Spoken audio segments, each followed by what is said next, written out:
Last class में हम लोग ने क्वेश्चन नंबर 66 और 67 हम लोग ने पढ़ी थी ऑनलाइन क्लासेस में। तो अब हम लोग स्टार्ट कर रहे हैं आगे का क्वेश्चन जो है क्वेश्चन नंबर 68 ना। क्वेश्चन नंबर 68 में डिफरेंट क्या है कि यहाँ पे हमें हिडन गुडविल से हमें पहले क्या करना पड़ेगा, रमन का गुडविल फाइंड करना पड़ेगा और उसके बाद हमें क्वेश्चन को सेम तरीके से सॉल्व करना है। ठीक है, चलो पहले एक बार क्वेश्चन देख लेते हैं। Question number 68, Rajesh and Ravi are partners sharing profits in the ratio of 3:2.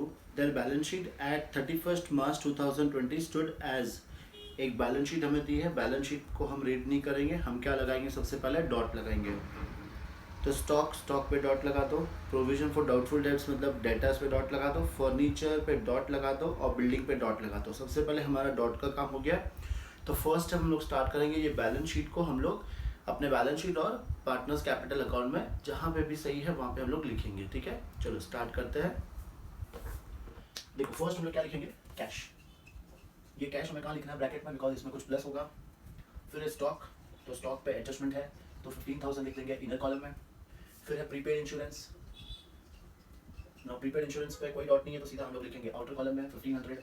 फिर है डेटर्स, तो डेटर्स पे डॉट है, इनर कॉलम में लिखेंगे 9400। फिर है मशीनरी, मशीनरी पे भी कोई डॉट नहीं है तो सीधा लिखेंगे आउटर कॉलम में 19,000। फिर है बिल्डिंग, बिल्डिंग पे डॉट है तो इनर कॉलम में लिखेंगे 35,000। इसके बाद है फर्नीचर, फर्नीचर पे भी डॉट है तो इनर कॉलम में लिखेंगे 5,000। ये हो गया अपना एसेट साइड। अब लायबिलिटी साइड लिखेंगे। सबसे फर्स्ट हमें दिया है क्रेडिटर्स, इस पे कोई डॉट नहीं है, आउटर कॉलम 38,500। फिर है आउटस्टैंडिंग रेंट, इस पे भी कोई डॉट नहीं है, आउटर कॉलम 4,000। फिर है कैपिटल, कैपिटल में पार्टनर्स है राजेश, रवि और नया पार्टनर आ रहा है रमन। तो सबसे फर्स्ट हम क्या लिख देंगे, इनके opening balances. By balance brought down 29,000 और यहाँ पे 15,000।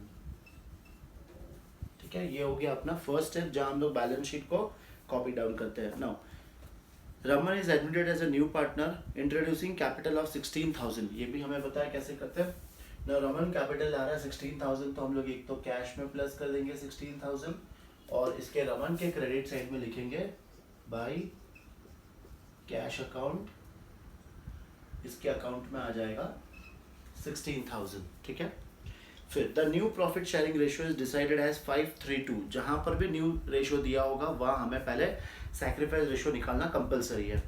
सो Ram is unable to bring in any cash for goodwill. ठीक है, so it is decided to value the goodwill on the basis of Raman share in the profits and capital contributed by him. मतलब सबसे पहले रमन अपना share of goodwill cash में नहीं ला पा रहा है और हमें गुडविल का वैल्यूएशन करना है रमन के प्रॉफिट शेयर और कैपिटल कंट्रीब्यूशन से। इसका मतलब ये हिंट है कि हमें यहाँ पे पहले कुछ ना कुछ तो गुडविल है, तो गुडविल हमें कैसे फाइंड करनी है।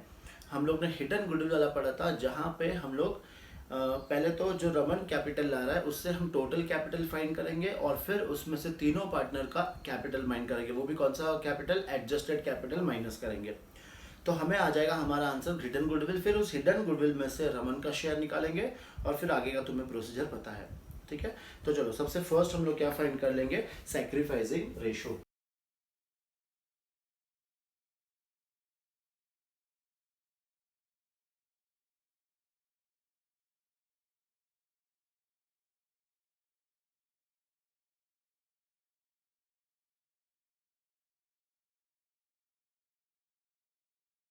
रेशियो 1:1 आ गया।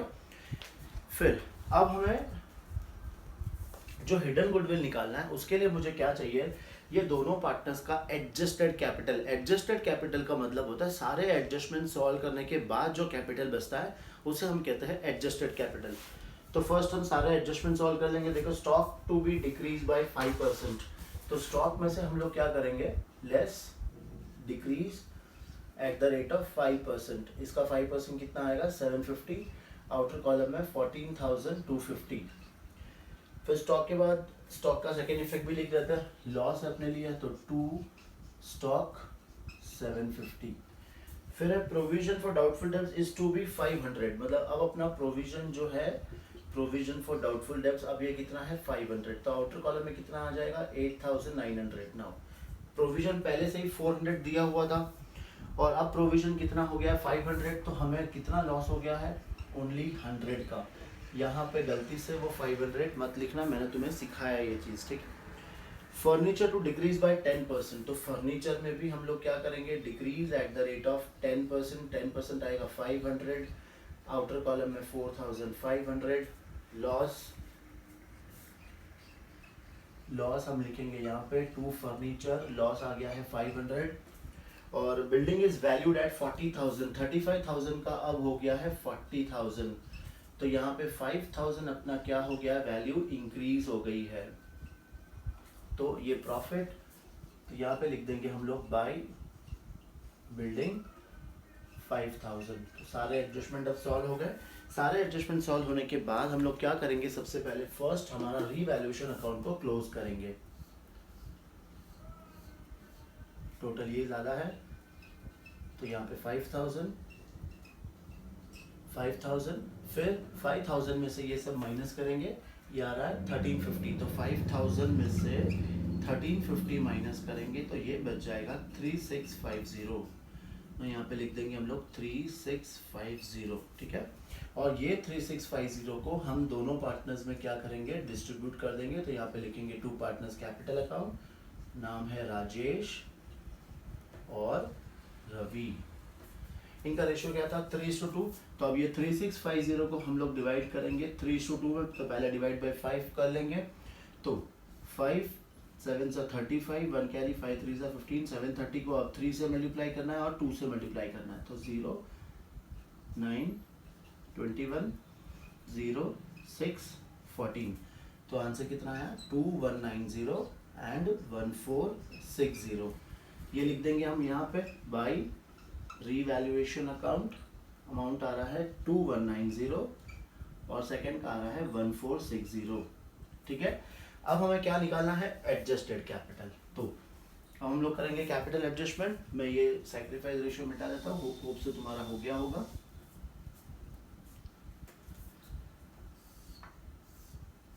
देखो एडजस्टेड कैपिटल, सबसे पहले इनकी कैपिटल फाइंड कर लेंगे हम लोग। इसकी कैपिटल आ रही है 31,190 और ये आ रहा है 16,460।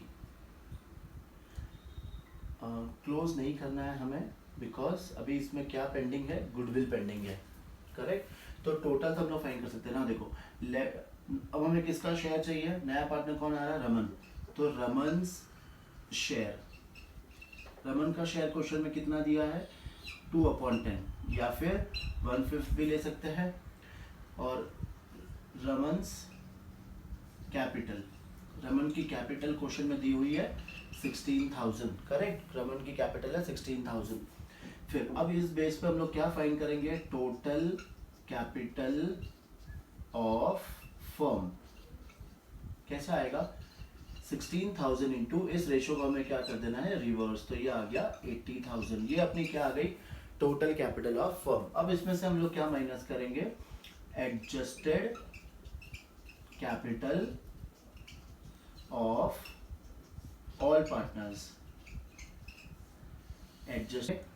तो सबसे पहले देखो राजेश की कैपिटल कितनी आ रही है 31,190, फिर इसकी आ रही है 16,460 और इसकी कैपिटल है 16,000। ये अब तीनों को क्या करना है हमें प्लस करना है, प्लस कर लेंगे 31,190 और 16,460, तो ये आ रहा है 0 5 6 7 और 4 और ये आएगा तो 63,650। ये टोटल आ रहा है सबका एडजस्टेड कैपिटल 63,650। तो अब ये इसमें से हम माइनस करेंगे तो बचेगा ये 350 और ये 16,350। ये 16,350 क्या है, ये है हमारा हिडन गुडविल। और इस हिडन गुडविल में से अभी हम लोग किसका शेयर लेंगे रमन का शेयर लेंगे, तो Raman share is equal to 16,350 का हम लोग निकालेंगे कितना 1/5। नाउ ये 1/5 कितना आएगा 5 3 ज़ा 15, 1 कैरी 5 2 ज़ा 10, 3 कैरी 5 7 ज़ा 3270, ना ये 3270 किसका शेयर है? रमन का शेयर है, और रमन अपना शेयर कैश में नहीं लेकर आ रहा है, he is unable to bring his share of goodwill in cash. तो हमें पता है क्या करना है, रमन के करंट अकाउंट को डेबिट करेंगे और इन दोनों को हम क्या करेंगे, क्रेडिट। कौन से रेशियो में? सैक्रिफाइस रेशियो, और जो कितना आया था 1:1। तो यहाँ पे हम लोग क्या लिख देंगे, बाई रमन्स करंट अकाउंट, और 3270 को हम यहाँ पे डिवाइड कर देंगे इक्वल रेशियो में, तो आंसर आएगा 1635। और इसका सेकेंड इफेक्ट हमें कहाँ लिखना है, एसेट साइड में रमन्स करंट अकाउंट, अमाउंट कितना आ जाएगा 3270। ठीक है ना। अब चलो क्वेश्चन अब तुम लोग कंप्लीट करोगे। सबसे फर्स्ट तुम्हें क्या करना है, ये क्लोज करना है, ये क्लोज करके तुम्हें क्या मिल जाएगा, टू बैलेंस कैरेट डाउन तीनों का मिल जाएगा। और ये टू बैलेंस कैरेट डाउन को कहाँ लिखोगे तुम लोग, अपने कैपिटल अकाउंट यहाँ तीनों लिख दोगे और फिर ये टोटल टैली हो जाएगा। ठीक है, ले चलो कंटिन्यू करो फटाफट, ये मुझे बताओ आंसर सेम आ रहा है कि नहीं आ रहा है। ठीक है,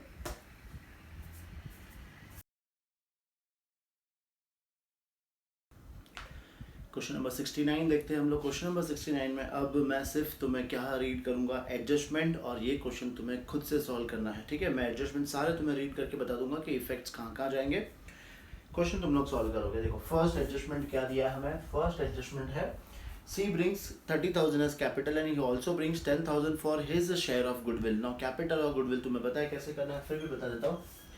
जो वो कैपिटल ला रहा है हम उसे क्या करेंगे, एक तो हम कैश में प्लस करेंगे और कैपिटल के क्रेडिट साइड में लिख देंगे। ठीक है, जो गुडविल ला रहा है ये भी हम लोग क्या करेंगे, कैश में प्लस करेंगे और ये ओल्ड पार्टनर्स कैपिटल में डिस्ट्रीब्यूट कर देंगे।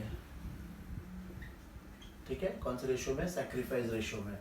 Second adjustment, part of the stock which had been included at cost of 2000 had been badly damaged in storage and could only expect to realize 400। मतलब एक 2000 का जो स्टॉक था जो डैमेज हो चुका था और could only expect to realize 400, उसका सिर्फ हमें 400 रुपये ही आएगा, हमने अभी तक बेचा नहीं है। क्या लिखा है खाली, could only expect to realize 400।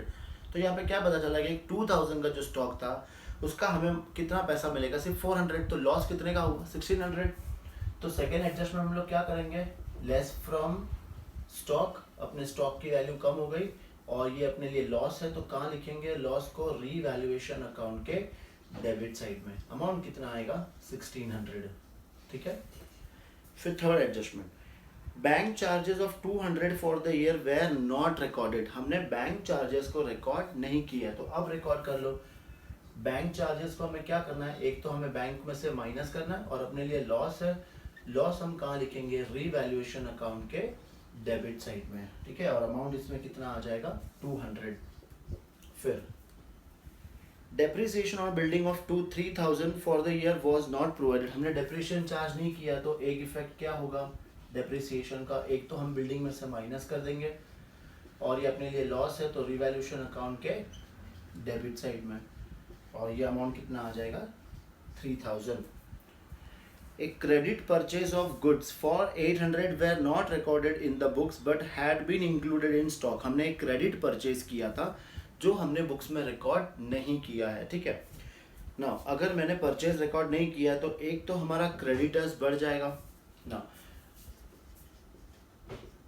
Creditors हमारा इंक्रीज हो जाएगा, और अगर क्रेडिटर्स हमारा बढ़ रहा है मतलब लायबिलिटी बढ़ रहा है, लायबिलिटी बढ़ रहा है मतलब कहाँ लिखेंगे, रीवैल्यूएशन अकाउंट के डेबिट साइड में, और इसमें अमाउंट कितना आएगा 800। Last adjustment, an expense of 1200 for insurance premium was debited in the profit and loss account for the year but 600 of this related to the period after 31 March. मतलब मैंने insurance का 1200 rupees पे किया पूरे साल का, लेकिन उसमें से 600 रुपीज़ 31 मार्च 2020 के बाद का है, तो याद करो इसे हम क्या कहते हैं, प्रीपेड इंश्योरेंस, मतलब इंश्योरेंस का अमाउंट हमने पहले ही एडवांस में पे कर दिया। तो प्रीपेड इंश्योरेंस ये अपने लिए क्या है, एसेट, तो हम लोग एसेट साइड में लिखेंगे, और एसेट आ रहा है बिजनेस में तो अपने लिए प्रॉफिट, तो ये कहाँ लिखेंगे, रिवैल्यूएशन अकाउंट के क्रेडिट साइड में, और ये अमाउंट कितना आएगा 600। ठीक है, तो मेन इसमें एडजस्टमेंट ही थे, एडजस्टमेंट सारे अपन ने रीड कर लिए। अब इस क्वेश्चन को फटाफट तुम लोग कंप्लीट करोगे और देखो तुम्हारा आंसर टैली हो रहा है कि नहीं। ठीक है, चलो कंटिन्यू करो।